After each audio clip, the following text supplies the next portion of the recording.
guitar aficionados, it is Isaiah here, and today I want to talk to you about my Gibson SG 61 reissue. It's kind of a mouthful.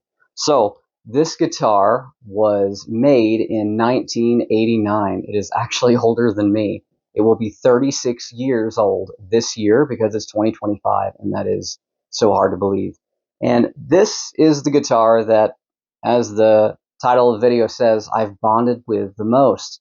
I have had it since I was 17 years old, and how I came across it's kind of interesting. The gentleman that owned it was trying to get rid of it, and he took it to Guitar Center, and they weren't going to give him more than $400 or $500, if I can remember correctly.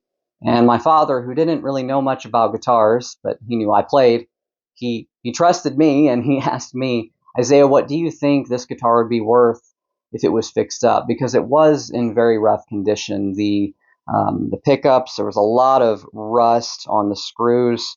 The neck was pretty out of joint, needed to be adjusted. I mean, all things that a normal setup takes care of, but out of the case, the guitar did not play well.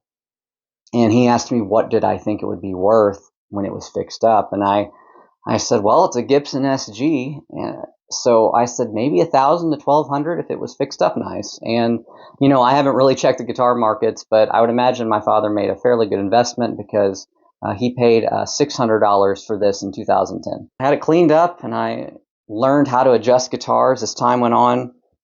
This guitar just became the one I pick up the most. I keep it in E-flat standard tuning, and if you've seen any of my YouTube shorts where I'm playing a lot of Alice in Chains or Jerry Cantrell music or rock music in general, a lot of the videos I'm playing this guitar because, number one, it's light. You know, people always talk about the neck dive. That just doesn't really bother me because it's the way I keep it around my shoulder. I don't really have a neck dive issue. But, you know, the fret access, when you're really learning lead guitar, I've been really trying to perfect the guitar solo to Them Bones by Alice in Chains. And, you know, it comes up here. I'm not plugged in, but anyway, it comes up here. And that solo is so much easier to, you know, learn on this guitar compared to when I've tried to play it with a Les Paul. So, you know, I love all these guitars on the wall behind me, but this is the one that if I had to sell all my guitars and should choose one to keep, this would be the one I keep. So on that backing track, I do want to mention that the main rhythm was played with a pickup position in the middle, so both pickups were active for that, you know, F major 7 up to the A minor 9 sound. And then when I did that lead, I did come up to the neck pickup. I love the neck pickup on this guitar with just a little bit of overdrive. So I recorded that through my Line 6 Helix, and the amp model I was using was a Fender Twin Reverb. And then for the lead part, I just turned on what they call a Scream 808, which is just a tube screamer. So that's the sound. I do plan on doing a video where I screen capture my computer and walk through my Helix settings. But I wanted to start out my YouTube channel talking about the guitar I bonded with the most. And so I have just grown a lot in the last few months. I'm up to 2,700 and some change subscribers, and I could not be more blessed. Thank you for subscribing and watching and commenting. I've got a lot more content on the way. I'm working through health challenges, but I'm going to keep cranking the content anytime I feel well enough.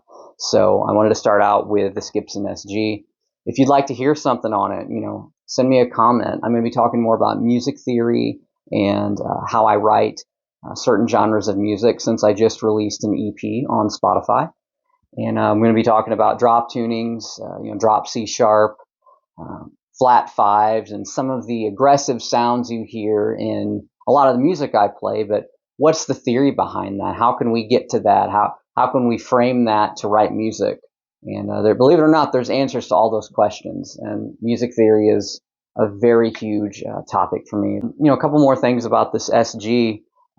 It is a 61 reissue, so it's modeled after, you know, what came out in 1961. It kind of had more of a cult-like following as time went on, especially because, you know, Angus Young and Malcolm from AC/DC. Malcolm didn't play one, but Angus most certainly has made the SG this immortal, type guitar. I just always go to this one when it comes to riffs and even clean stuff and jazz stuff. So I want to do some of the jazz chord voicing guitar lessons on this guitar, but I'll get the whole family involved. So I want to thank you again for subscribing, and please like and leave a comment and share. And I have a lot more content coming on the way. So I hope you guys have a wonderful week. Stay tuned.